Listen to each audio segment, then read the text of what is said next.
હળવદના ભવાનીનગર ઢોરો વિસ્તારમાં શુક્રવારે રાતે ઓરડી પાસે બે શખ્સો ફિરોજ ક્યાં છે તેવું કહીને આવ્યા હતા અને ત્યારબાદ ઓરડીના દરવાજા ઉપર ફાયરિંગ કરવામાં આવ્યું હતું અને બુકાનીધારી શખ્સો ત્યાંથી નાસી છૂટ્યા હતા। જે બનાવ સંદર્ભે હાલમાં હળવદ તાલુકા પોલીસ સ્ટેશન ખાતે અજાણ્યા બે શખ્સની સામે ગુનો દાખલ કરીને આરોપીઓને પકડવા માટે તજવીજ હાથ ધરી છે। હળવદમાં જે ભવાની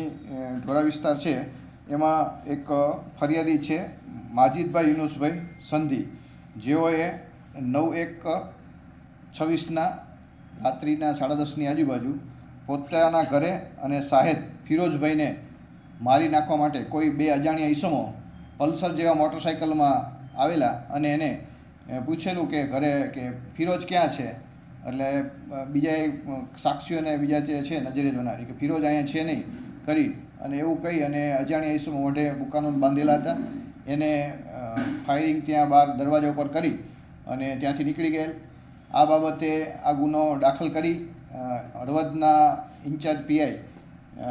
કાનાણી સાહેબ તપાસ કરી રહ્યા છે। પોલીસ અધિક્ષક સાહેબની સૂચનાથી આ ગુનાને ડિટેક્ટ કરવા માટે એલસીબી એસઓજી અને હળવદ પોલીસની ટીમ કાર્યરત છે અને આ કામે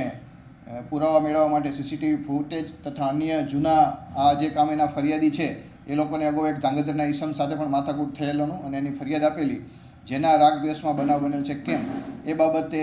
ઊંડાણપૂર્વક જુદી જુદી ટીમો બનાવી અને ગુનો ડિટેક્ટ કરવા અને આરોપી પકડવાની તજવીજ ચાલુમાં છે।